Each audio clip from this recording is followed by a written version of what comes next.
I'm unstoppable. Forget your defense, nothing but an obstacle. Run it back, switch it up, call it audible.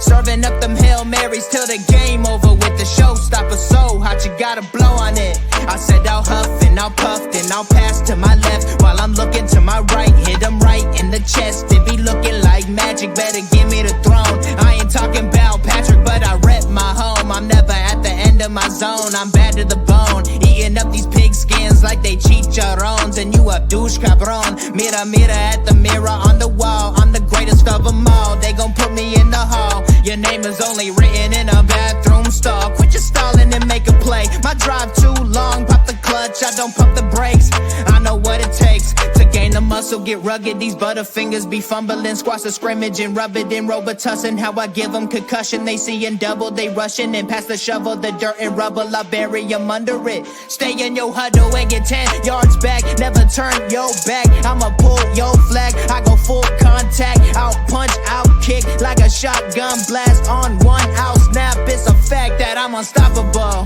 Forget your defense, nothing but an obstacle. Run it back, switch it up, calling audible. Serving up them Hail Marys to the... Welcome back to another episode of Horseshoe Podcast. And guess who's back? I took a week off and due to personal issues, but I am back to represent this Colts from a bye week, which was needed to get all our players back. And we got a game coming up week 15 against a team that has a great defense, somewhat of a great coach, but he can kiss my ass. Oh, okay. We coming out. Wow. Bowie's got you refreshed. You chose violence this morning. Man. I did. I didn't like the way he talked to. I didn't like the way he did. The guy named Nathaniel Hackett. How he treated him. And it should be. It's probably a bro code type thing. You don't want to disrespect a guy that you're supposed to be the predecessor of. So I didn't like the way he did that. But anyway. Let's get into this episode. And before we get into the episode, I'm going to introduce the guys that's on this panel. Starting with the Ryan Van Deer. What up? What up? How's everybody doing, man? And the newly lost Texas Longhorn, Harish. The second best team in the SEC. Yes, they are. In their first year. Not bad at all. Hey, we'll see what happens. That's impressive. And then, just Josh, Alabama didn't make the playoffs, so it's all good. But how you guys feeling, man? I mean, been a week off, not week off, but we had a bye week. And I know last week you guys talked about, beating the Patriots, how depressing it was to beat them for the first time at their home since 2006. But I haven't talked to you guys since then. So how you guys feeling from that week off or bye week? Needed, man. We needed a break from all the turmoil and chaos of the season and just getting over whatever this team was going through. They needed a break. We needed a break. So we'll see. It was 14 weeks is a long time. That's crazy. Yeah. It always seemed like our bye week is like at the last part of the season, latter part of the season. And by then our guys are hurt and struggling to make each game. But it was much needed to get this rest and get everybody back. And we got 5 games to go to end the season. And we back in the thick of things again, as we were last year. Sitting at 6-7, got a good matchup coming up. We got to head to Denver to face this team. How you guys feeling about that? Are you feeling confident? Are you feeling like, can go either way? How you guys feeling? It really just depends which defense shows up. If it's the defense that has showed up the past couple of weeks, then no, I'm not confident at all. If it shows up for the prior 4 weeks before that, yeah. And then the rest of the season before that, no, I'm not confident at all. Like, it's Jekyll and Hyde with this defense. You don't know which crew is going to show up. Is it going to be the crew that is able to stop the run and stop the pass and be solid in their zone coverage? Or is it going to be the crew that gives up nothing but over-the-top passes nonstop and can't stop the run to save their lives? So, I don't know. Jekyll and Hyde, man. Yeah, I understand you with that one. How about you, Harish? I'm still waiting to see this team play 22 players as a team. Yeah, because That's really literally what it takes. I'm waiting for this team to play as a team. I've yet to see yeah, we still. I don't know any word about getting Ryan Kelly back, but Tanner still he's doing good in his place, so I'm fine with that. But like you said, having the guys, the starting guys, is definitely helps going into the last couple games. That all meaningful. I don't care what the record are, but they're all meaningful to get to the next level, which is either win a division or get into the playoffs. Yep. So let's go ahead and get to episode. And before we get into the episode, let's talk about this fanbattlesports.com. That's our website where you can see all the past episodes. You can see all the articles that was written by the coach. You can see the merchandise that we have for the coach. Check out the merchandise. Check out all the past episodes and check out the articles. We don't care about the other teams because it seems like all of having the same issues. They all suck. They all in the draft position, the top 5, except for Houston. Houston just trying to figure out what their OC going to do. Are they going to keep him next year, or he can be the head coach of Jacksonville? We don't know. So we just figure out, but check out the coach on that www.fanbattlesports.com, where only us matter, meaning the coach. We the only one matters. But guess what, guys? We are back in business. This is the title of the episode. We are back in business. We had a bye week. You get to watch other teams lose, like Tennessee, like the Jets, like Atlanta, who got their quarterback through several picks, and they paid a lot of money for him. He's ass. They're looking.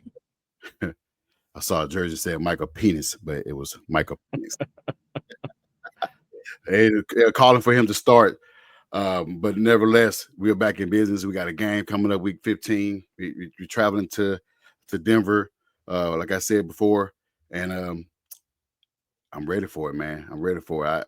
I won't say I'm the most confident in this game, but if we get the same AR, get the same coach that makes those plays like he did against the Jets or like he did against the Patriots, we have a shot. We have a shot. Their defense, it was good, but they are flawed.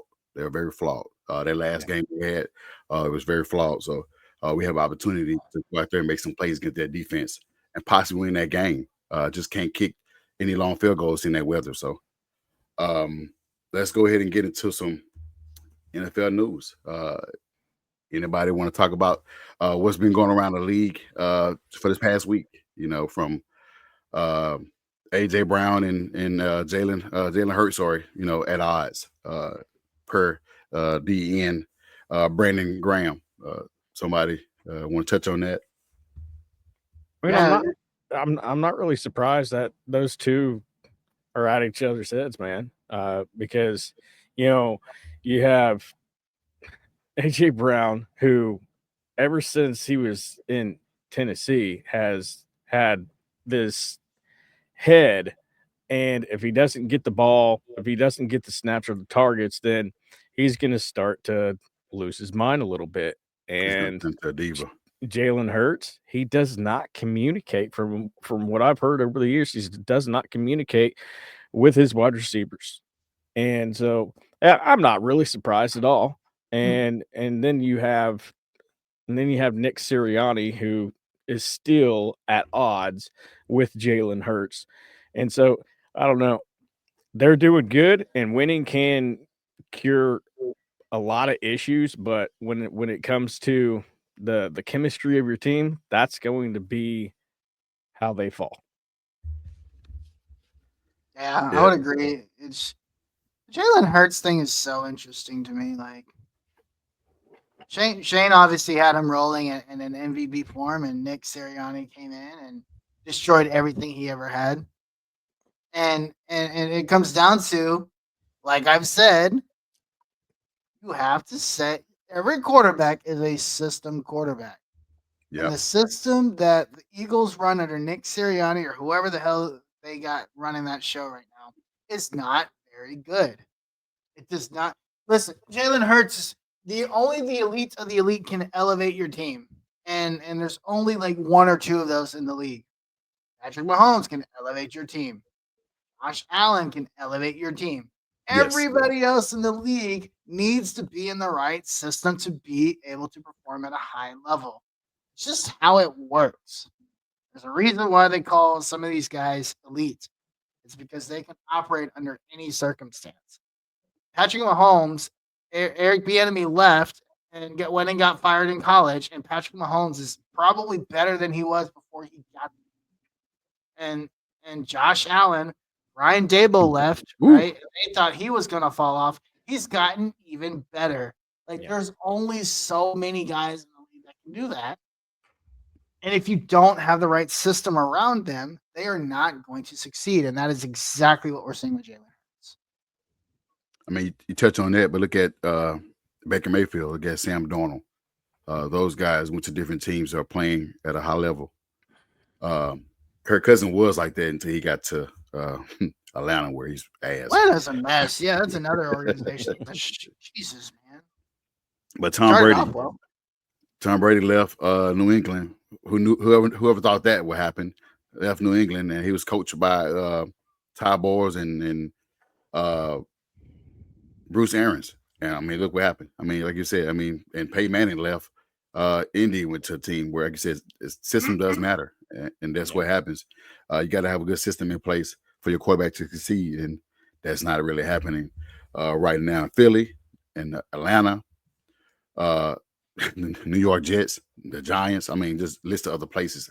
Even, you can go with Tennessee. I mean, they got the guy's 26 years old, and he's still having trouble with his footwork. Reading defenses. I mean, that's wide receivers in the league can't get in the ball. What are we doing? I feel bad for AJ Brown. He went from mediocre to mediocre. Imagine AJ Brown with an elite coach or an elite quarterback. Yeah. Or a great system that has a quarterback that can get him the ball. Like, God, he's like a top 5 receiver in the league. He's starting to enter that Andre Johnson mode for me, in the sense of like he just plays with mediocre talent and he just shuts up and just does what he can. It just he's doing whatever he can, and fortunately for them, Saquon Barkley is on an all-time season run. Ooh, yeah.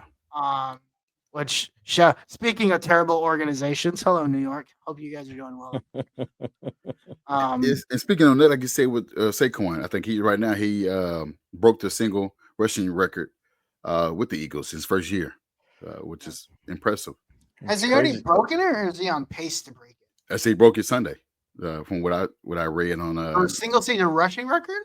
Yes, I don't know who else was there before, other than you got you had LeGarrette Blount, but he wasn't that guy like that. He had 1,000 yards, I think, but he wasn't that guy. But you can verify that while we discuss other news. Sam Darnold had 5 touchdowns against. He was cooking. He had 5 touchdowns against the Falcons. I mean, they had 2 receivers having 140 yards, and Addison and Jetta both cooking whoever they had over there at corner with the Falcons. You had Jamar Chase have a good game yesterday on Monday night, despite struggling against Cooper Rush in the Cowboys. But they needed a block punt to get them in position to win. That was unexpected. You saw Michael Parsons storm off the field like LeBron James do when he getting beat by 20. He walks off with 20 seconds to go, and you see Michael Parsons, who said they're gonna go on a run on Thanksgiving, and their run probably just ended against. They didn't go on a run. They went on a run to run away. That's embarrassing. Yeah, it is. What? That game is terrible. It's so bad. But speaking of embarrassing, you saw the Titans lose to Mac Jones, in a coach that could be fired after the season, who helped eliminate the Titans from playoff contention, which a lot of Titans fans were saying they were going to get Cam Moore, they're going to get Shador, but those 2 guys are going to other teams. They're not going to Titans. Titans going to end up getting a defensive tackle from Michigan or something like that. They're not going to get this guy. Yeah. That's actually kind of scary. Mason, like imagine they get Mason Graham and Tavondre Sweat. Jesus Christ. All that in the offense still trash. Get it to the comments. I mean, Son they've said, always hey, been a defensive team, so they've always had mediocre offenses their entire existence. yes, I they can't always had name good one elite offense the Titans have ever had. Well, the one Son player said, they Even had, the they Super traded Bowl, away. even the Super Bowl offense was mediocre. Like Steve McNair, like that was an okay offense, but I mean, I guess for back then, okay, it's like good enough, right? Sean said he got no confidence in his game. You got Darius said, Chris Ballard said he liked the pieces we have. Don't start that. We got the weekly Saints fan that always in the comments, and the Saints are just bad. Even their quarterback is. Remember when they started 3-0? That was funny. Yeah, Derek Carr out again. He's week to week. Yeah. Teresa said, "Hey guys, what happened to him?" I think his hand, dealing with hand issues. So they picked up another quarterback, Da Vinci or something like that. I can't remember his name. But they're in the shit show too. They fired their head coach midway through the season. And now they on the guy that fussing at the punter on the sideline, looking foolish and getting embarrassed on TV. In other news, I mean, like I said, Jets lost. They lost to Miami in overtime. Can we talk about the Chiefs for a minute? Oh yeah, go ahead. Yeah, the Chiefs got lucky again. Are the Chiefs lucky? Like that field goal was lucky, okay? But all of the ways they are winning these games is just grinded out every single time. Now, obviously, let's say they make it to the Super Bowl again. You're not going to be able to do that against the Lions or the Eagles, but the way they're winning right now is just, I don't know. You got to say it's diabolical how they're winning. Like Andy Reid, they're doing just enough to get the job done. And towards the end of the season, I think they said week 17, Hollywood Brown's going to come back. So that'll be another weapon for them. And so that'll ramp up their offense a little bit more. And yeah, I mean, they got some stuff going. People, I understand they're gonna talk trash to the Chiefs because it's just like the Patriots dynasty. Every Colts fan in the world hated the Patriots. I remember watching the AFC Championship, and I think 2004. I think it was the Snow Bowl in New England, and I stayed up till 3:00 in the morning watching that game. That was the game where Peyton Manning threw like 98 interceptions, and so yeah, I have severe hatred for the Patriots for that. So I understand all of these fans that hate the Chiefs and whatnot, but I mean it's kind of like LeBron. If you love LeBron or Michael Jordan, it's greatness right now. If they end up winning this Super Bowl, I'm sure it's going to come down to the refs, but that's just crazy for me. Dude, is it? I mean, I'm not a Chiefs fan, but is it really the refs? I know a lot of fans that hate. Is it the refs though? Yeah, that's what I was going to say. That's because I know I've seen a lot of fans that say that. Even if you're a LeBron hater, you say, well, LeBron's always whining. People hate winning. People hate it. I mean, look how you guys parade around that Bama didn't get in and saying SMU should have been in. SMU resume is ass, but y'all just wanted Alabama out of it. So it's just no. Don't do that. Don't do that. We'll talk about that. We'll talk about that later. You must have saw my Twitter. You must have saw my Twitter. No, I just saw it all over the place, man. I didn't really keep too much into it, but I kind of figured everybody was excited. See, this is the thing. This is the thing. When the greatness is over, you can't jump on. Oh yeah, it's just like Bama. No, bro. See, now you guys are in this era of like living in the past, right? Because this Bama is not the same as old Bama. Old Bama is done. Yeah. Like you can't say people hate Bama. No. People hated Nick Saban Bama because they won all the time. Nobody hates Kalen DeBoer Bama. They haven't done anything. But that's what I'm saying. He's not here, and they still saying, with our resume versus SMU resume, it's clearly has the better resume. You know what? Yeah. Don't lose that Oklahoma 6-loss team by 3 touchdowns. No, nobody cares about your strength of schedule when you lose to 6-loss teams. I your strength of schedule is the dumbest argument I've ever heard. I get it, man. I Don't get it. don't get me started on that. I get it, man. We didn't lose to a backup quarterback in Georgia, so that's fine. I get it. Hey, that's all right.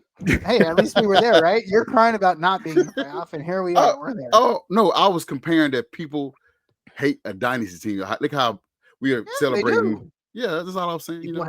People hate when other people win. Yeah, I didn't like Alabama just because of Nick Saban. Yeah, and their I fans. love Like Nick that, their fans piss me off week in and week out. Like, hey, nothing stinks around here. I'm just gonna go ahead and keep drinking that Kool-Aid. We're gonna win every single game, and you damn near did. And it angered me because I wanted somebody else to win. With the Chiefs, they're operating with a bad offensive line. They don't have all their weapons. They don't have their top running back. Well, Pacheco back now, but they got Kareem Hunt, who's a former Chief. I mean, they're still, like you said, finding ways to win. They win on a block field goal. That's winning football. It's not cheating. That's not referee. That's winning football. Because once you get to the playoffs, those things those easy wins, the first 17 weeks become win by 14, win by another 21. And that's when you turn it on against Buffalo, because Buffalo right now is just beating up everybody, whipping everybody's ass. It's just beating up everybody. But unless they give up 44 points. I mean, then the Ravens. Crazy. I didn't watch that. That was crazy. Wow. Like against the Rams, yeah. That's another game, NFL news. The Rams went toe-to-toe with Buffalo. And that's when they talk about having a healthy team. The Rams had both of their receivers back. Yep. Puka went off. And went toe-to-toe with the Buffalo, and they scored over 80 points. That's crazy. I think it was wild.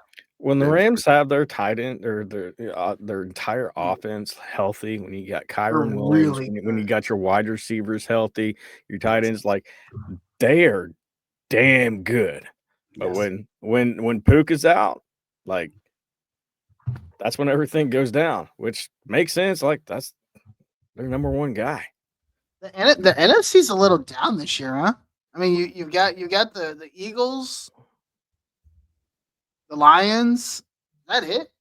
The Niners, but they kind of last place. The Niners. The Niners are terrible. Niners aren't relevant this year. They need to tank for the rest of the season. I mean, you still got the Packers. I don't want to shut the door on them. You got the Packers. I don't know. The Vikings. The Vikings are like the Vikings. They're like a dangerous team that you never hear of, and you don't even know how well they're doing until you're just like, oh wow, they have 2 losses. Oh, like nobody ever talks about them. Like they're always under the radar, no matter how good they're doing. That's the market they in. I mean, they was undefeated for a while at the beginning of the season. Yeah. That's when they had their most news and everybody, the most hype. I mean, they had the most hype, and then I think they went on like a losing streak. Yeah. They got back on track after beating us. We're not a team to be, brag about. But I mean, looking at that, I think who the Lions beat? Yeah, they beat the Packers. That was a pretty good game as well. But it came towards the end where Jordan Love, turned the ball over. You can't do that against the Lions team. They still not at full strength, especially on defense. But they're still putting it together with the guys they have on the field, and that's how you build a team. That's what you want our team to be built like, not similar to them, but built like you can. If some guy is gone, one player is gone, your team can still perform at the same level with one guy missing. Yep. Our team has always been, if one guy missing on offense, we're done. One guy on defense, we're done. Yep. That's pretty bad. That's how it was with Darius Leonard. That's how it was with Bob Sanders. That's how it was with, Peyton Manning. That's how it was with one of our receivers, T.Y. Hilton. And that sucks. That way we can't build a team to where one guy is missing, we can still perform the same way. Just add another guy, next man up. So you remember when Chris Ballard came to the Colts and he was like, this team will never be built off of one person. Here we are 9 years later. Still is. Still is. Yeah. And that sucks that we still operate in the same way. And one news that I want to also mention, Kenny Moore has been is a nominee for the Walter Payton Man of the Year for the work he put in the community. He's been excellent since he's been the coach. He's always been put giving back first. He put that in forefront every year. He's displayed that every year, and he's shown this much deserving if he can win it. How you feel about that? Awesome, man. It's a prestigious award. Like it's a very, very it's a really prestige. Like in the league, it's considered the most prestigious award, and so Yeah. winning Man of the Year is no small feat. Like it's just being nominated is an honor. So shout out to Kenny Moore. He does a lot for our community. Great player on the field, great person off the field, and that's a big deal for the NFL. So shout out to him. He's been one of the more consistent staples, on this team for years. And to get nominated like this is just like he's got to be just blown away that he's even nominated for it. It's got to blow any player away because this is just something that you carry with you for years. And so, yeah, that's awesome. Like he's one of my favorite players on the team. He's always good consistently year by year. And yeah, it's great to see. And I honestly think that the Mac, I think we should respond to his comments. Oh, I was going to do that. He said, "Don't sleep on Denver." He should have been saying that when they lost to a one-win Panthers team a couple weeks ago. Mm. That one hurts. And they're down to That's how many brutal. quarterbacks they got? You got Derek Carr gone. You got Tyson Hill gone. You're down to is Rattler hurt? I don't know who you got left. Oh, Spencer Rattler. I forgot he was there.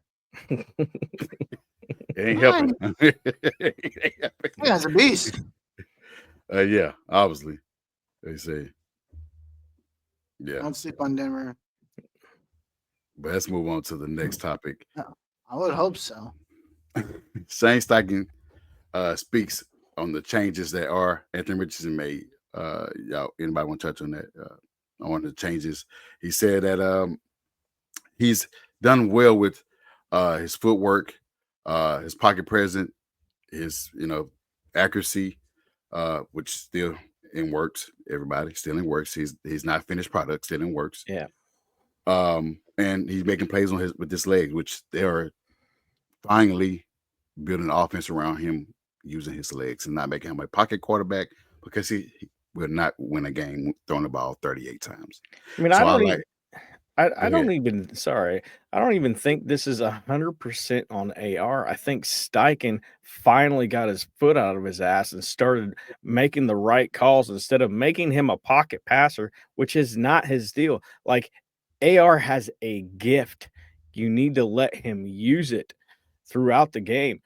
And one thing, ever since he's come back, his percentage, it's still low, but it's been increased by 8 percentage points. So ever since he's come back, he's been good. But once again, I will say that you cannot blame this completion percentage 100% on Anthony Richardson. The amount of drops, we're top 10 in drops in the league. The last I checked, we were 8th in the league in drops. And Oh, wow. it's just you can't have a quarterback as young as AR, 22 years old, grow and learn his craft when he's constantly throwing dots and they're getting dropped. And a lot of them are coming from the tight ends, but they're also coming from Alec Pierce. Josh Towns will drop a few. And yeah, I mean, the running backs. It's just, a lot of people they look at the box score and they're like, oh wow, 12 for 24. We'll go back to this last game. 12 for 24. Yeah, if his tight ends would have caught those passes, he would have been 18 to 24. So Yeah. everybody needs to chill out with all that, and, completion percentage and how bad he is. Box score watchers. When you talk about a developing quarterback or a developing player of any kind, you don't look at the box score. You look at how he looked from game to game. Exactly. What's the next thing he can do to continue to? all that statistical stuff, it'll come, right? It's just like when you teach an employee something, right? You're not teaching that employee how to make you're teaching them how to make that score look better. You're not teaching them to look at the score, right? It's like, what behaviors can I give you as your leader to say these are the things that you can change to help improve that score or improve that whatever, right? It's on Shane Steichen to coach Anthony Richardson and say, this is what you can do to be a better quarterback. Yeah. If you do these things, the stats will come themselves. But as like your role as a player on this team is to do these things. These are the things that you have to do. You have to set your feet when you throw.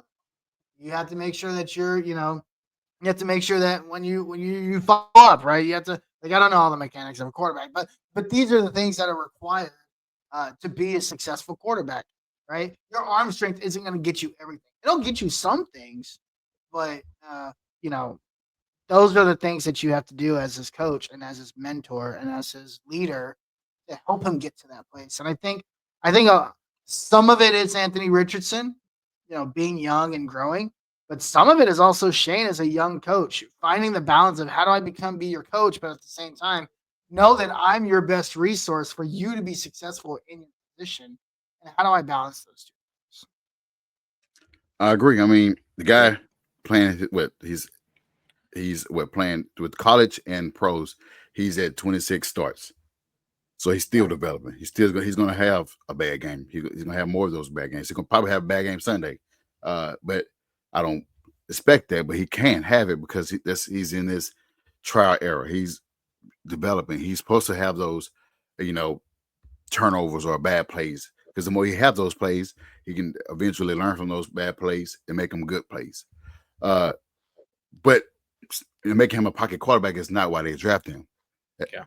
The Ravens didn't draft Lamar Jackson because he can pass.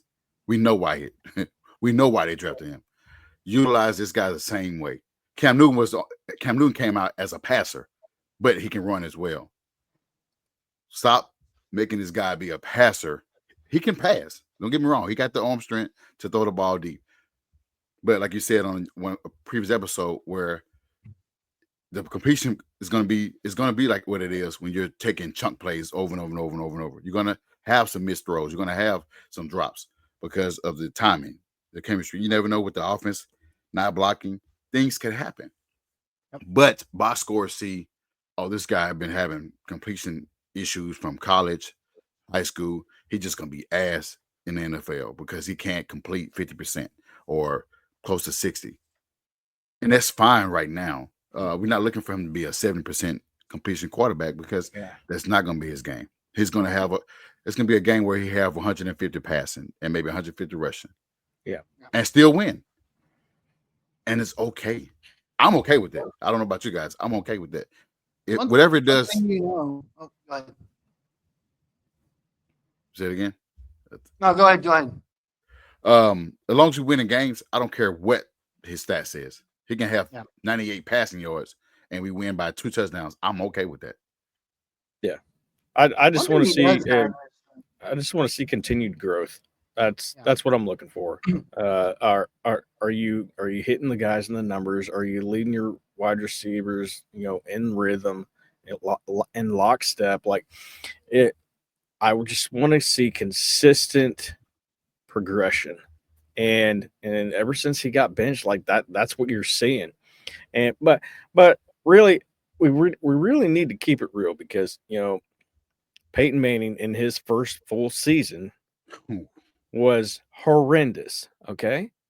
Yes. Anthony Richardson hasn't even played a full season yet. We're not even going to know where he's at really unless he plays the rest of this season and all of next season. And then we might see a glimpse. We might get a little glimmer of where he's at. Right now, all we have to hold on to is hope that he continues to progress and he continues to show improvement week in and week out and puts us in position to win. And for the last 3 games, he's led comebacks on 2 of the last 3 games. So, I mean, really, that's what you're looking for. Yeah, I agree. The one thing we are sure of Anthony Richardson is he's got this clutch gene in him, and there's a lot of guys that don't have that, and when it comes down to it, and making sure that at the end of the day, there's certain plays that you have to make at certain times in order to win football games. The last 3 games, Anthony Richardson has shown he can either do that to get there or do that to put us in positions to get there. And that piece is really hard to have, especially in a young guy who's not very experienced. But um, everything else will just come. You just have to kind of like kind of like you guys have said, like Ryan said it specifically, like consistency is the next piece to his development. And that's not going to happen this year. Like he's still going to make mistakes. On Sunday, he's going to make a silly mistake. I guarantee you, because you know Correct. what? That Denver defense is going to do something he hasn't seen yet. Yeah. Because he doesn't have that muscle that he's been able to flex. See, they're going to mix up defenses, right? And they're going to show something pre-snap and then change into something else. He hasn't seen that yet. And that's a very good Denver defense. So you've got to let him continue to grow and make mistakes. And then as you move into next year, then I think he's finally got a good chunk of starts underneath him this year, minus the 2 games that he should have started and didn't. And then you go into next season and say, okay, what did you learn this year? And how are you going next year? Then, the pressure is going to start to be on him. Okay, what's that next? You have to. And he is.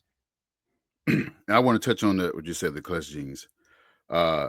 Just last week, week before that alone, I think he converted like 4 fourth down drives, including the one that tied the game.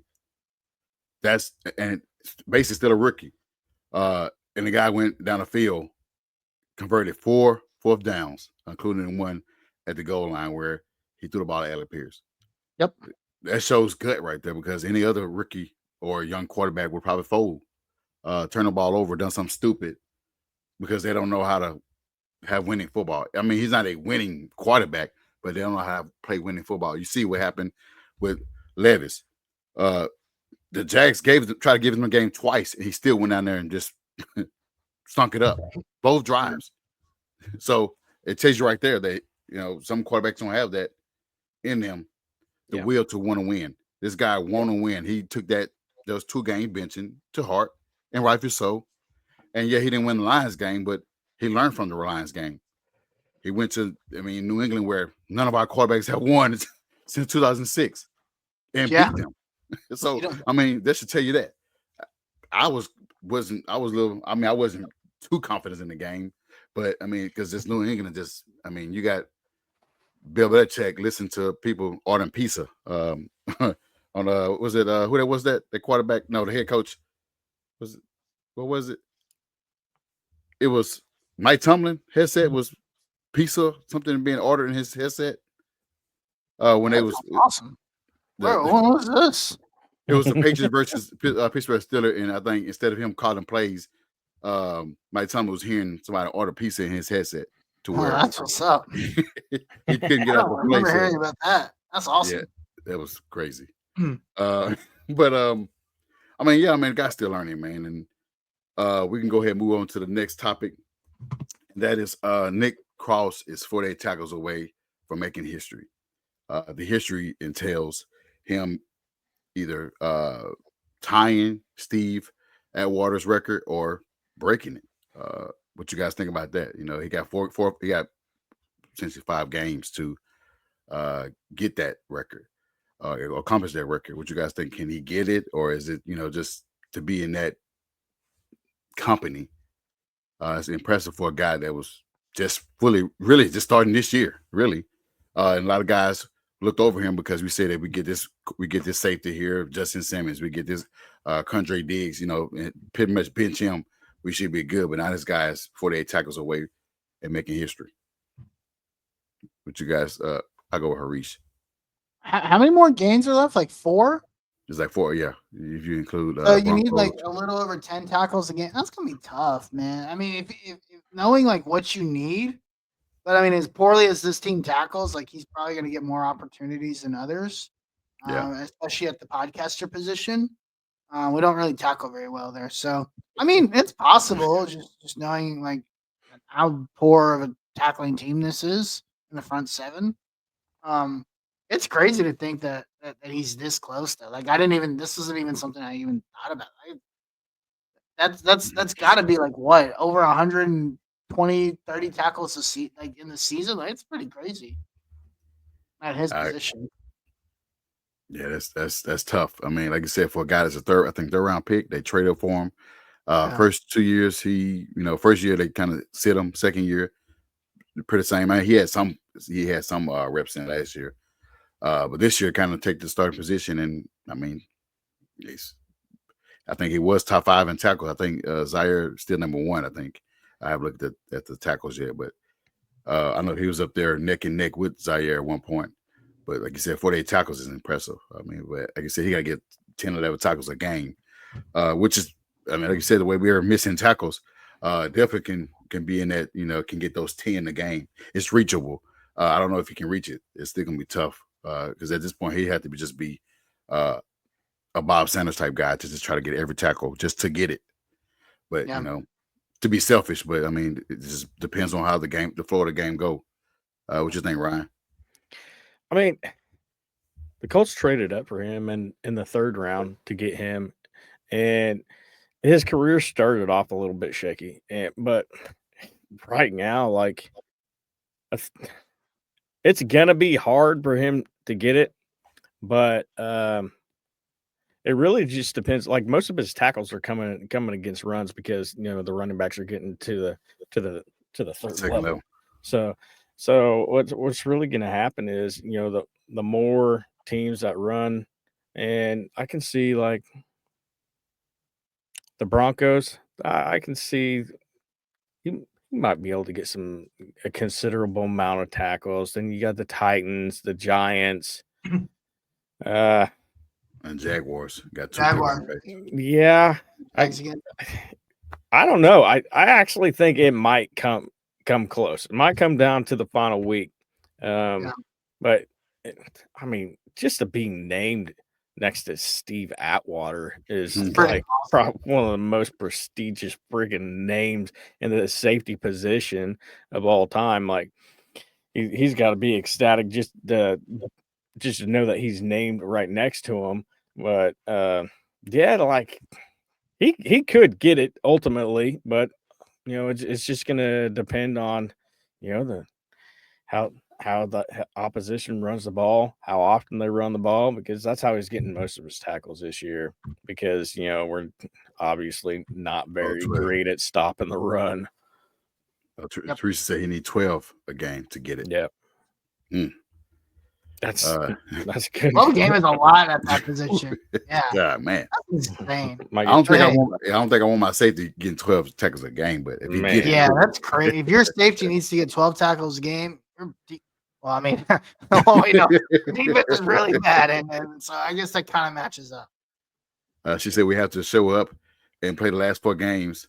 If there's the last game, play our bus off, and win 1 game at a time. Until then, we win them all 4. Yeah. Yeah. So 4 games left. You win out and you're in the playoffs. Honestly. Yeah, which is safe to have. Yeah, I agree, Brandon. Brandon, it is a dog, but different. You want your safety achieving something because that means your linebackers and your other guys are suck. And they keep getting. I mean, we've seen our team miss tackles. We've seen that last, Which might be true. So week 13. So it possibly could happen. Next topic would be: can the defense slow down Bo Nix? I asked this question because we had this same conversation where Drake May called us up. He's a rookie as well. I would want to say Bo Nix is better than Drake May. And he has better weapons as well. At this point, yeah. That's what it is, yeah. So I mean, can this defense, with all the things you said, missed tackles and having your safety needing 12 tackles a game, can this defense slow down? Not stop him, but slow down just enough we can possibly win this game? I mean, you're gonna have to keep it in the intermediate level. because every team knows. We said it in the last podcast that when it comes to our zone defense, our linebackers can't cover anything. So that's problem number one. So that leaves a big open hole for that zone to be completely weak in. And so that's the same thing that happened against Drake May. Is he exposed that zone coverage? Now, once we started blitzing, it took 4 quarters to figure out how to blitz. Well, 3.5 quarters. That's when the defense started playing better and making plays. But if you leave that middle of the field open, this is not a hot take. You're gonna get diced up, and until we figure that out, it's just gonna be. It could be a dink and dunk, and then an over the top. It's just I don't. I think this is going to come down to a shootout ultimately. Obviously, on my podcast, I talked about how Penn State and Oregon was going to be in the low 20s, and obviously that was a fail. But in Big Ten football, but this is going to have to be a shootout, and if it's not a shootout, then the Broncos are going to win big. But the Broncos, they have a considerable amount of weapons that could ultimately just slice and dice up this Colts defense. And they have an extra week to prepare for this game, but so did the Broncos. So there's really no edge. Yeah, there's no edge here. So I don't know. It's tough. The last time we played the Broncos, we won 12-9. I just want to put that out there. Oh God, that was. I really had to throw that out. I just want to put that out there. We had Matt Ryan. They had Russell Wilson. Oh, that was so painful.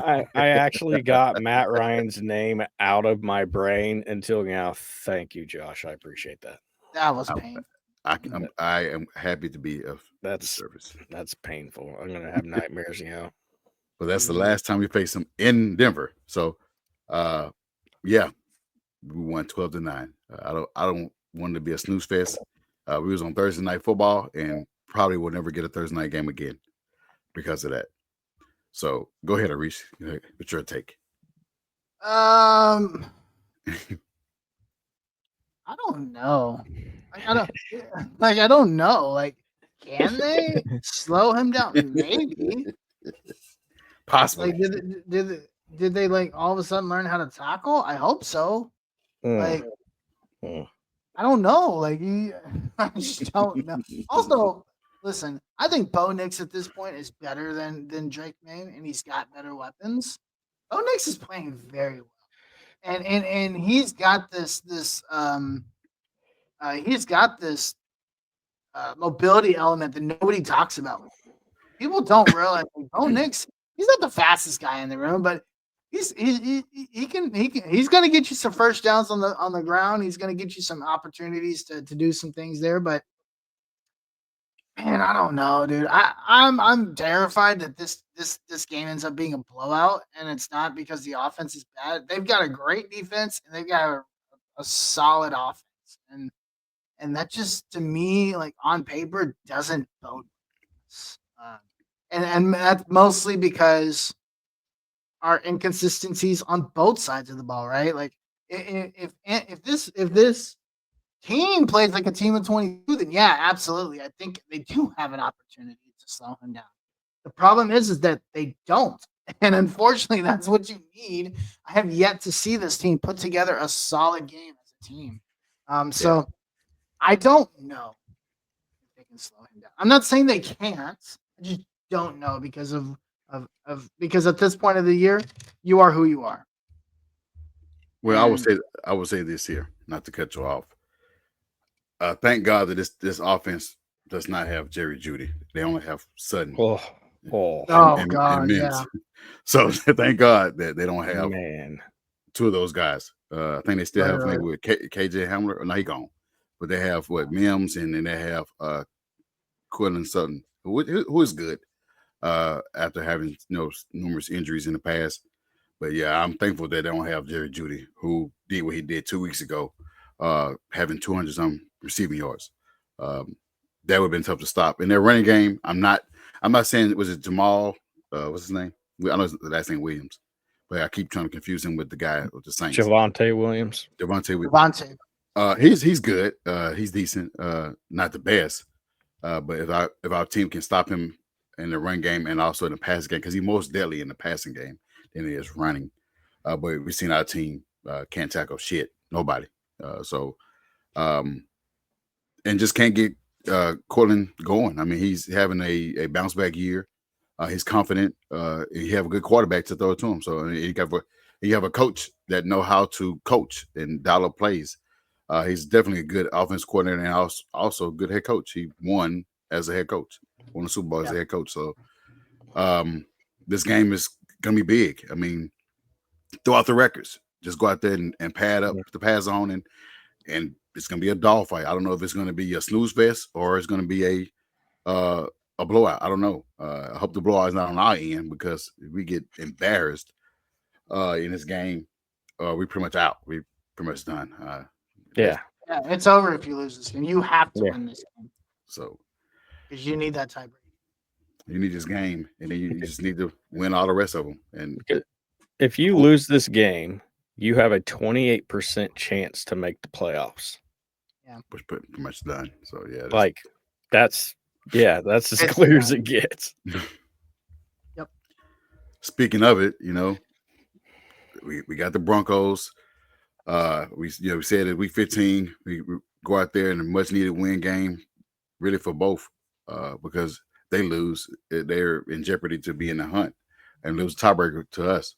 Mm-hmm. I mean, I know we touched on it on past topics, and none of us really kind of feel as confident in this game due to our woes and due to their strengths. Their strength is their defense, and their strength that their coach know how, making this rookie look good. If our coach can do the same thing to our quarterback, we have a chance. We get JT going, who is back. I think he is 800 rushing yards. He's looking like he's on a bounce back year as well. Gain the confidence back and get our receivers going. Josh Down won't be back this Sunday, but have the guys that's on the field ready, because we're gonna be needed. Now they're down a cornerback, the other starting cornerback, but we know what Patrick Surtain is. We know he is. I wouldn't try to pick on him, as we did Sauce Gardner. Stay far away. Stay away from him. Yeah, for sure. God. Yeah, because what we did to Sauce Gardner a couple weeks ago, I was like, that was a gutsy call. But I mean, I wouldn't do that back to back to with Pat Surtain, number 2. What you want to call him, junior or whatever, PS2. He's definitely a good cornerback. I think in one game he had 2 pick sixes, so definitely want to pick on him. But depending on who he's defending, if he got, I like our best cornerback on him. But right now, Josh Downs not on the field. You got to go with Michael Pittman, because Allen Pierce is not going to keep doing the same play over and over to beat this guy. I mean, unless you put Eddie Mitchell. Eddie Mitchell can beat him, I think. But he's due for a big game as well. I thought it was going to be against the Patriots, and it wasn't. But he's going to have to show up this Sunday. He's going to be his name going to be called to make a play and possibly score a touchdown or even a winning play. I hope his name is dialed up, because I saw a comment, on the page on Facebook, the Facebook page, that said that a fan, I'm not going to say his name, but he said Eddie Mitchell is trash, and I was like, that's wild to say that, and I know Harish don't think that at all, but this guy said that. Who's trash? Eddie Mitchell's trash? Yes, he did say that. He said it. Eddie Mitchell's a freaking rookie, dude. Yeah, chill. It's a rookie. Like, what do you want from him? He's a second-round rookie. Like, let's calm down. It's definitely. I mean, compare him to Xavier Worthy. Like, are you going to say Xavier Worthy sucks too? Because he hasn't really done that much this year. Well, you should have said Leggett. Worthy is pretty good. Worthy actually, I'm not saying actually, I won't say that, but he actually he's being used a lot more in the offense with other guys being hurt.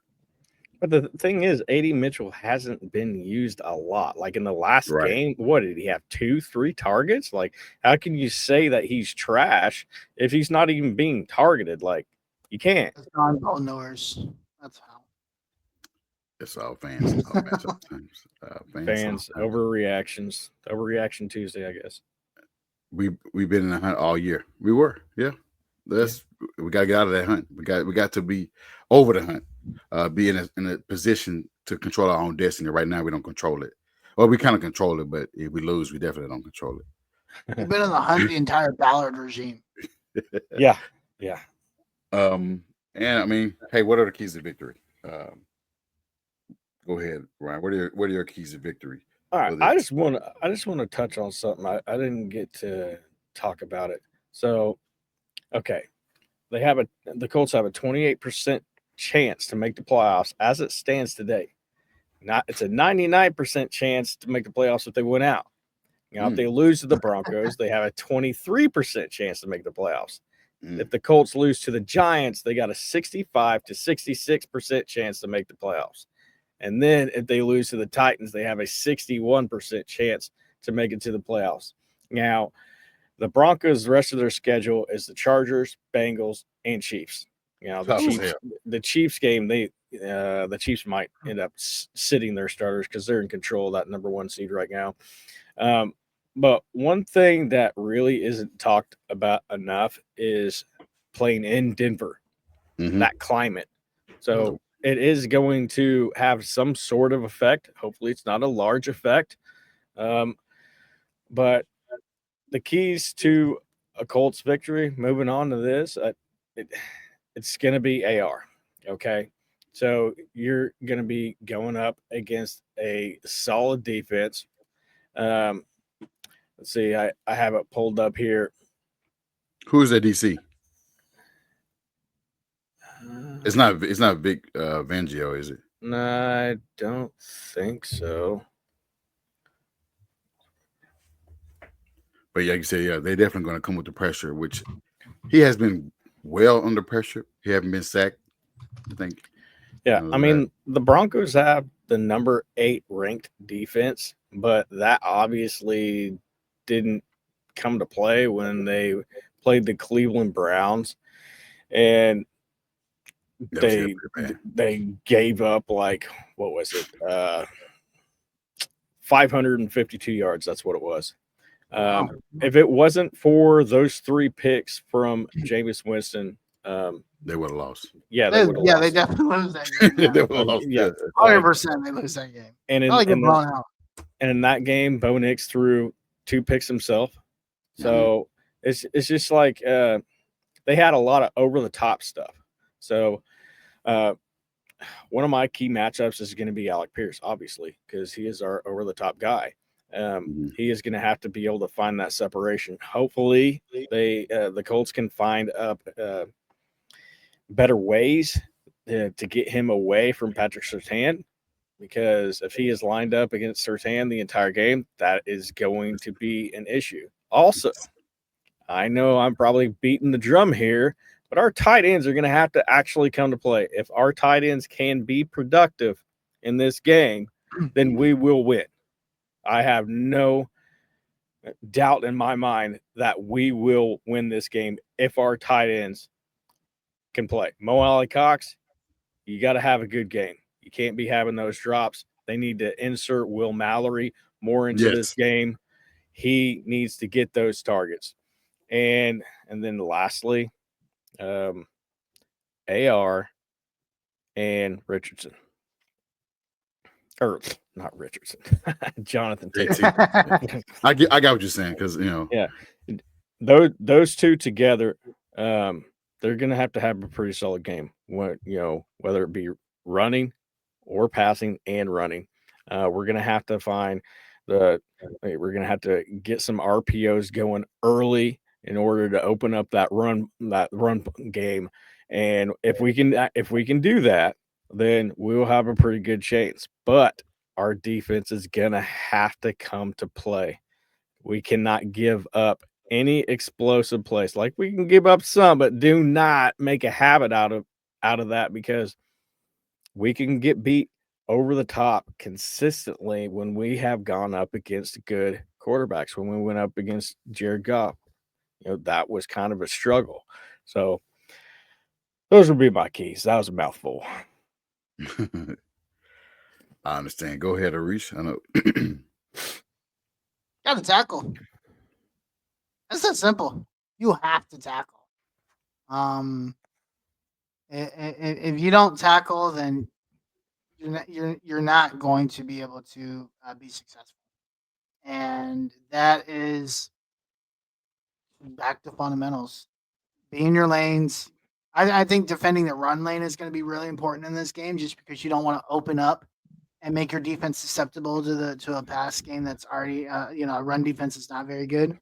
The middle of the field, that's probably the scariest part of this defense is those linebackers because they can't cover for anything. And so, yeah, I mean it's being able to tackle, being able to force Bo Nix into third and longs. You're gonna have to put this offense in some extraneous positions in order to do well. And then offensively, you got to get everybody involved. Like AR, the opening script of this game is going to be really important. And Yeah. And I say that from a fact of like, sure, the middle parts of the games are important, but knowing, again, you are what you are at this point, and what we know this team is in the middle halves of the game, they don't play well, and so Right. the opening script of this game is important to get off to a hot start because they do tend to struggle offensively in the middle of the game, and until AR can learn that, get better at that. Hey, give me one good series in the second quarter. Give me one good series in the third quarter. I'm not asking for a lot, right? And then this defense is just gonna have to play well. I mean, really, if this defense does not play well, this game could get really quickly because that offense can get into a rhythm, and Bo Nix does have the experience to understand like what it takes to Yeah. Being at Oregon, yeah, it definitely helped him out as a quarterback, professional quarterback, despite him being a rookie. And both of you guys have made great points on keys of victory. I would like to get this run game going, continuing it going, having JT going early, also having AR going early in a run game. It helps out, it open up the passing game with, like I said, the intermediate routes with Eddie Mitchell or Michael Pittman or Ashton Doolin or whoever, even Alec Pierce. Get those positive yards, get your tight ends involved. Mallory he was playing well against New England, and more Kowski had that key fourth down catch, which desperately needed. And on our defense, just cover the guy in front of you. Don't try to do too much. Try to get 12 tackles a game. I mean, despite and you gotta get the podcasters. We're gonna keep calling them that until they perform consistently every week. You guys, like Arish said, they found a way to have a new episode every week like us, but we're not a professional. We don't play. Yeah, but they can't tackle. Yeah, but can't tackle. You got EJ Speed getting fined for illegal tackle. So I mean, just we got to get these guys going. I mean, you got a rookie edge rusher who's trying to make his way in the league. You got Pay trying to earn a check. You got Tyquan Lewis coming back and getting back in the groove of thing. Defoe's going to continue doing his thing. He's on the street. He's been playing well. If everybody play into their gaps, play at their position, not over compensate the other guys, we can win this game on defense along with having an offense. Yeah. The Broncos don't have a top ranked offense. They just have a quarterback that knows what he's doing. You have a receiver that is pretty good, made that for himself. And then you got a decent running back, but is their head coach that know how to coach. He's been in winning situations before. It's not his first rodeo. He just got the quarterback that he chose from the draft, and he got what he wanted, and he know how to use them, like he did with Drew Brees. So we definitely gotta on both sides. Just both play well on both sides, and be on the winning side of it, because if we lose, we pretty much gonna be on this episode next week saying fire Ballard, fire Gus Bradley, and We should move on with life. Yeah. So it's gonna be pretty much thing. But despite all that, what are y'all predictions? Score prediction for the game. All right, so I wanted to touch on one more thing, the offensive line. The Colts released their unofficial depth chart, so they have Big Q out at left guard, Bernard Ryman left tackle, Tanner Bartolini. He's going to be at center. Dalton Tucker at right guard, and Braden Smith at right tackle. Oh no, yeah, we're cut. Yeah. Then they have Danny Pinter, who actually led all centers, from what I said, or from what I saw. I mean, last time they played with 83 PFF rating. I know PFF, but anyway, we're gonna have to make sure that offensive line is ripe and for the picking, because the Broncos lead the NFL in sacks with 47. So we're gonna have to make sure that is good, because otherwise, that's gonna be another struggle. But my prediction is this: there is a lot to go against the Colts, and it could be a struggle of a game. But I have a feeling that this Colts team has a lot to fight for and a lot to prove. And so I'm taking the Colts 27-24. Oh, It's going to be a shootout. I have a feeling it's going to be a shootout. If I'm wrong, I will come back on this podcast next week and say I was wrong. And yeah, but I don't know. It's just everything's pointing towards it's going to be a shootout. It's not going to be a defensive game. Yeah, can't rely on our defense to win anything. Nope. Go ahead, Arish. yeah. I know it's tough. Yeah, I know. Until I can see this play like a team, I don't believe in it. I believe in players on this team, but I don't believe in this team as a unit, as a brotherhood, as a team. I just don't believe in this team. I think the Broncos win 20-10. 20-10. Well, it seemed like Ryan was checking my notes because he took my score prediction, which was 27-24. Because I think we can win in a field goal. I think Matt Gay has turned it around. He has been performing well. I know a lot of people say he needs to be cut, he needs to go, but he has been performing well as of the last couple games. We got to give him credit when it's due. We give him grief when he's ass, but over the past couple games, he has been on the money. And so he wasn't needed last couple Sundays ago for extra point because he went for 2. We decided to put the game in our quarterback hand, and he won. Ronald said AR and the receivers must execute. And Harmony Sunday, Denver will make Anthony make quick decisions. He just has to make good ones. I mean, yeah, definitely. He may execute and catch the ball, and that's been a problem. Catching the ball and missing tackles. Catching the ball, missing tackles. All these drop passes. More important in this sport. And most importantly, yeah, go ahead and move the chains. I mean, 36, Colts winning 14-10. That's a low score game. 14-10. That's the same as the 12-9. Yeah. So that's a snooze fest. But I mean, it can't be that type of game. I don't want it to be that because, we haven't had a game where we dominated.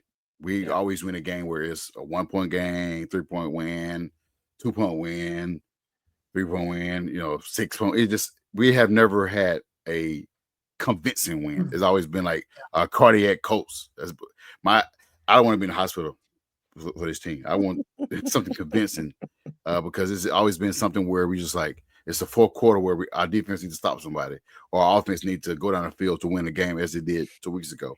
And that can't happen every week. We got to dominate. We have to dominate if we want to be taken serious in this league, especially this year. Last year, nobody knew what team we would be, and we was 1 game away from making the playoffs and winning division, and we didn't make it, which is fine. But this year, we in the same type of thing where we're depending on these games to get in the playoffs. Like you said, what you said the percentage is right now is 20-something% right now. Yeah, it's 28% to make the playoffs right now. And beating Denver, it'd be at 90. Well, that's if we win out, you said. Yeah, that's if we win out. Which, if we get past this game, and say we do defeat the Broncos, It can happen. the path gets a lot easier. Oh yeah, for sure. Guys. Always good But time. this Thank you, game, Teresa. this is a playoff game for the Colts.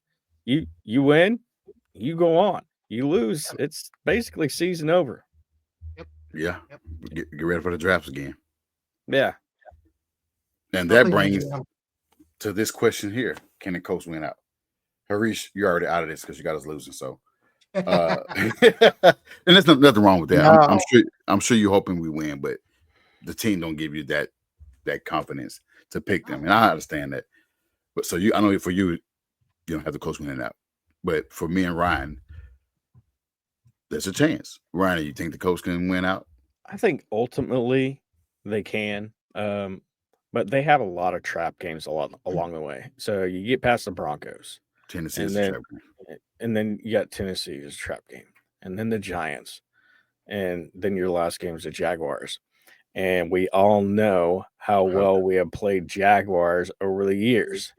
And the Jaguars, even with Mac Jones at the helm, could end up torching us. But ultimately, if they get past this game, they can win out, because confidence is a big deal when you are playing professional sports. If you are confident as a team as a whole, then that can drive a winning force. And if they get past the Broncos, that's what I see happening. But that's a big if right now. You got a lot of the Colts have a lot to play for. But just like Harish said, they have not played like a full unit all season long. And if they do play like that this game, then we're going to be sitting here next week talking about the Colts win. I hope so. I mean, we can. Like you said, trap game. We know how Tennessee like to be spoilers. They've done that, with the Jaguars last year. And they know that we've got an opportunity to be in position to be in the playoffs. They definitely want to play their hardest. And we're the big brothers of the division, so they don't want us to do anything. And likewise with the Jags, we have to rely on the Jags couple seasons at the end of the season. And Jags been in position to draft first overall and still knocked us out of the playoffs. So this happened twice. So I mean, it's difficult. It's just like we need to be on that winning side instead of being on that other side where every time that we have to face a team in our division, they run our chances. Let's just say the Colts do win out. Does 10-7 win this division? Like, they could win this division still. Well, because the Houston got to play Ravens, they got to play the Chiefs, so it's difficult for them to try to. It's going to be a close. It depends on the next. When do they play the Ravens? They play, so they get a bye this week, right? Then they play Miami, Kansas City, Baltimore, Tennessee the end of the season. Shit, now that's tough. Like if they lose 3 out of 4 and you win out, you might actually win the division. Yeah, we can win again. Yeah, and they swept us. Yeah, that's what happened. That's what happened. I think the Raiders was like 6-0 in the division, still didn't make it. But I mean, I don't want to think about us not making it. See, the Texans could ultimately lose 3 of their last 4. You got the Dolphins, Chiefs, who are still going to be playing their starters on December 21st. Okay. Then you have the Ravens on Christmas, and then you finish the season out with the Titans. Like, they could ultimately lose 3 of their last 4. Like, and you know what happened? You know what happened? And let's say they lose 3 of their last 4. That puts them at 9-8. And on the season. 10 wins can get us. Yeah. It's easily within reach. Yeah. So this game is so important. To what happens this season. So we'll see. Yep. I'm definitely just win this game first, and then we can talk about the other 3 games. Yeah. And then you just got to be on hate watch with the Texans. Like I said, they got a lot to play for. Because I think if they win Sunday and we lose, they win the division. It's over. Yeah. If they win Sunday against Miami and we lose against the Broncos, Well, they're off this weekend, right?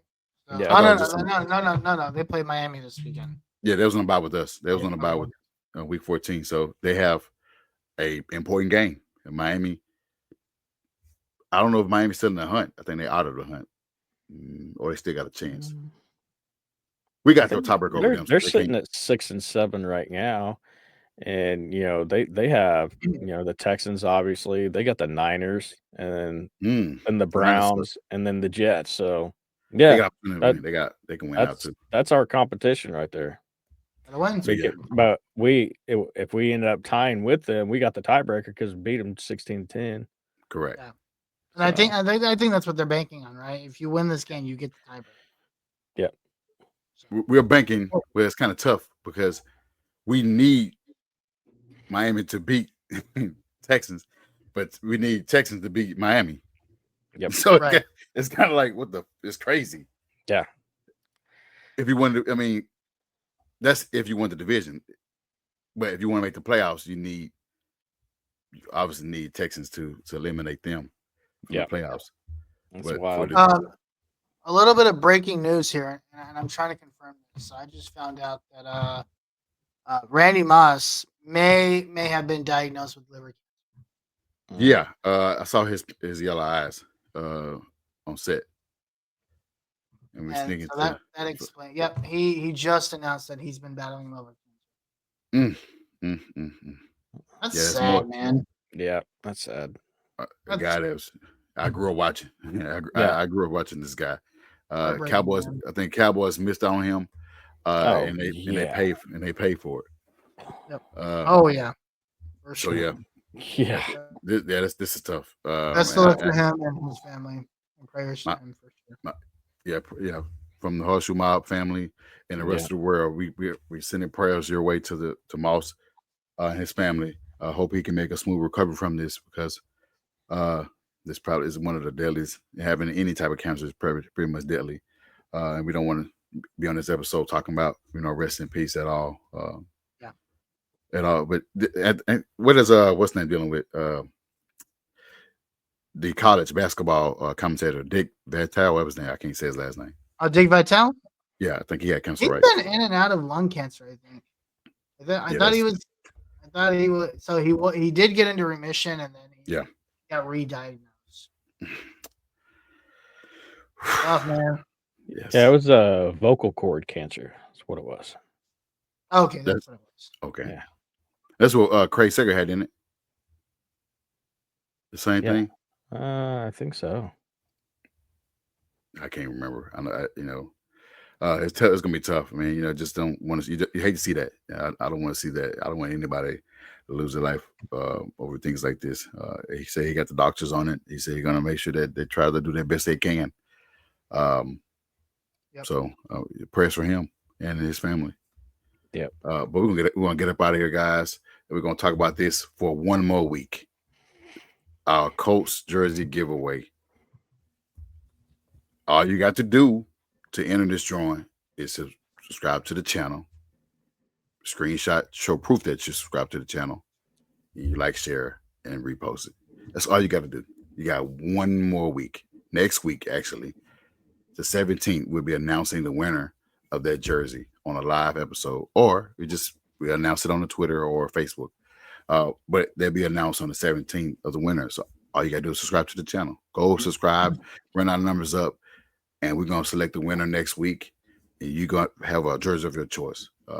You got great players on this team. You can pick, from Latu, Kenny Moore, the podcasters, Nick Cross, A.D. Mitchell, Josh Downs, AR, JT. You got a list, and you can get that by subscribing to the channel. That's all you got to do. Subscribe to the channel, screenshot proof, like, share, and repost. That's all you got to do. And you enter the drawing, and you can be the winner of the contest. But other than that, guys, if you don't have anything else, We're gonna get up out of here, and we're gonna hopefully on next week episode we're saying the Colts did it. The Colts did it. They beat the Broncos, and we're put ourselves in position because we still won't be in this spot yet because we still got to wait for them boys to lose. They still be ahead of us, but we'll be a step forward. So Big step forward. Big step forward. So Would be a big step forward. if anything else, if you guys don't have anything else, let's go ahead and plug in our social medias and get up out of here. Go ahead, Ryan. All right, you can find me at HCES Ryan Van Dever. You can also find me at Hot Zone Sports, and I created a podcast account on Facebook and Twitter that is basically just Hot Zone the Bird. Go ahead and give me a follow because we just started them today. And shout out to you for announcing Max Fried signing to the Yankees. Thank you. Go ahead. You know, we're going to fight. All right.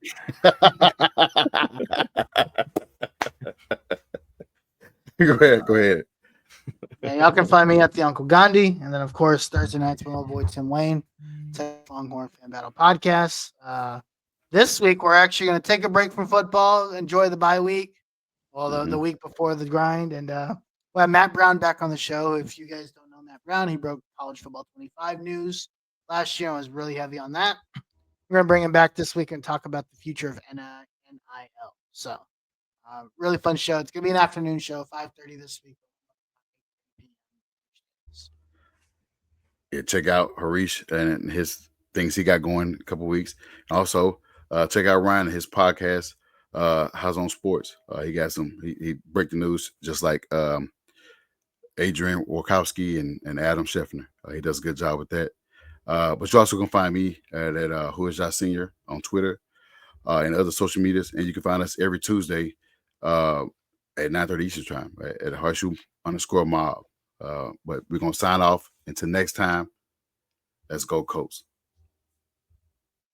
On one out snap, it's a fact that I'm unstoppable. Forget your defense, nothing but an